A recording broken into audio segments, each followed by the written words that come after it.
Hello friends. आज मैं बात करने वाली हूँ हिकअप्स के बारे में। हिकअप्स यानी हिचकी। हिचकी क्या है, क्यों होती है, इसके क्या क्या कॉजेस हैं, इसके लिए हम लोग घर पर क्या होम रेमेडीज़ कर सकते हैं और कब हम लोगों को डॉक्टर के पास जाना पड़ेगा और डॉक्टर के पास जाने के बाद डॉक्टर क्या क्या करेगा, ये सब मैं इस वीडियो में कवर करने वाली हूँ।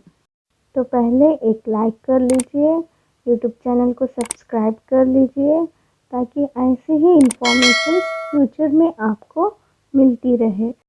चलिए अब जानते हैं हिकअप्स के बारे में। हिकअप्स के बारे में जानने के लिए आपको पहले डायफ्रागम के बारे में जानना पड़ेगा। तो पहले डायफ्रागम क्या है। डायफ्रागम ये एक मसल है, एक बहुत बड़ा मसल है जो हमारे चेस्ट रीजन को और एब्डोमिनल रीजन को सेपरेट करता है। सो जब इस मसल के अंदर कॉन्ट्रैक्शंस होते हैं तो उस टाइम पर हम लोगों को हिकअप आता है। ऐसे ही डायफ्रागम का कॉन्ट्रैक्शन होता है और हमारे गले के अंदर जो साउंड ध्वनि प्रोड्यूस करने वाली जो वोकल कॉर्ड रहता है उसका क्लोजर हो जाता है। सो इस वजह से एक पर्टिकुलर कैरेक्टरिस्टिक हिक बोल के साउंड आती है। Causes of hiccups. हिकअप्स क्यों होता है।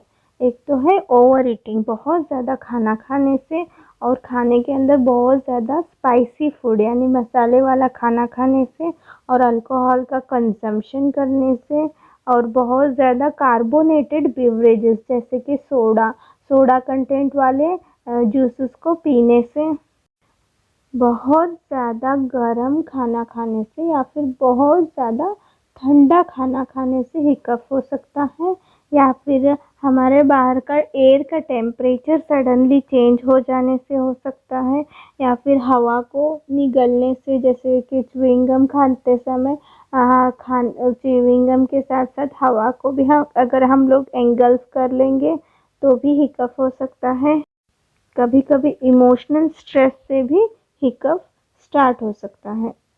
नर्व इंजरी होने पर भी हिकअप हो सकता है।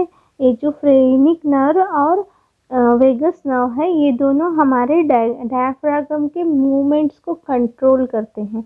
अगर इन दोनों में किसी एक नर्व को इंजरी हो जाती है या फिर किसी तरह का इरिटेशन हो जाता है तो भी हम लोगों को हिकअप हो सकता है। हमारे सेंट्रल नर्वस सिस्टम में अगर कुछ डैमेज हो जाता है तो उसके वजह से भी हिकअप हो सकता है। कुछ ड्रग्स जैसे कि स्टीरॉइड्स, ट्रैंक्विलाइजर्स, बार्बिटूरेट्स, इनको बहुत लॉन्ग टाइम तक खाने से भी हम लोगों को हिकअप हो सकता है और एनेस्थीसिया का रिएक्शन होकर भी हिकअप स्टार्ट हो सकते हैं। और टबैको को बहुत ज़्यादा खाने से भी हिकअप हो जाता है। और कुछ मेडिकल कंडीशंस जैसे कि डायबिटीज़ और किडनी फेलियर और डिहाइड्रेशन में भी हिकअप रहता है। Home remedies for hiccups. अब कुछ होम रेमेडीज़ जान लेते हैं, मतलब हम लोग घर पर ऐसा क्या करें जिससे हिकअप्स कंट्रोल में आ जाता है। हिचकी होने पर 1 चम्मच चीनी खा लीजिए या फिर अपने सांस को रोक के रखिए, थोड़े देर के लिए अपनी सांस को रोक के रखिए, या फिर 1 गिलास ठंडा पानी पीजिए। नीचे झुक कर थोड़ी देर खड़े रहने से भी हिचकी कंट्रोल में आ जाती है। या फिर धीरे से रिलैक्स्ड होकर स्लोली सांस अंदर लीजिए और छोड़िए, रिलैक्स होकर ब्रीदिंग कीजिए। मुंह में नींबू पकड़ने से भी हिचकी कंट्रोल में आ जाती है। अगर हिचकी 48 आवर्स से ज़्यादा हो गया, कंट्रोल में नहीं आ रही है, तो अपने नियरेस्ट डॉक्टर को कंसल्ट कीजिए और डॉक्टर आपके अंडरलाइंग कॉज को डिटेक्ट करने के लिए कुछ टेस्ट लिख के देगा, ब्लड टेस्ट लिख के देगा, ताकि अगर अंदर कोई इन्फेक्शन हो या फिर आपको डायबिटीज़ हो या फिर कोई किडनी डिसीज़ हो तो पता चले। लिवर फंक्शन टेस्ट आपको करवाना पड़ेगा या फिर आपका कोई भी एमआरआई स्कैन, सीटी स्कैन या फिर एक्सरे करवाएगा, ताकि आपके अंदर के डायफ्राम को देख सके, उसके अंदर कोई प्रॉब्लम तो नहीं है इसके बारे में जानने के लिए वो आपको सीटी स्कैन या फिर एमआरआई या फिर एक्सरे लिख कर देगा। टेस्ट करवाने के बाद जो भी कॉज निकलेगा उसको देखकर उस कॉज को डॉक्टर आपको ट्रीट करेगा। सो फ्रेंड्स, ये था हिकअप्स के बारे में।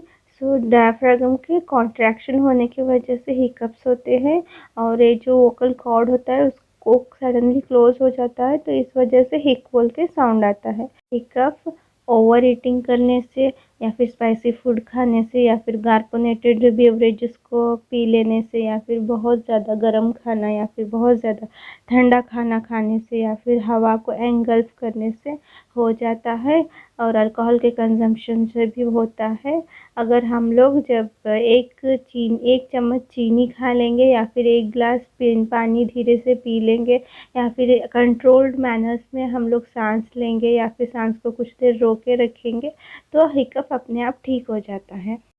अगर 48 आवर्स से ज़्यादा हो गया और आपका हिकअप कंट्रोल में नहीं आ रहा है, तो अपने नियरेस्ट डॉक्टर को आप कंसल्ट कर लीजिए। सो फ्रेंड्स, अगर आपको ये वीडियो अच्छा लगा है तो प्लीज़ लाइक कर लीजिए, यूट्यूब चैनल को सब्सक्राइब कर लीजिए और शेयर कीजिए। Thank you.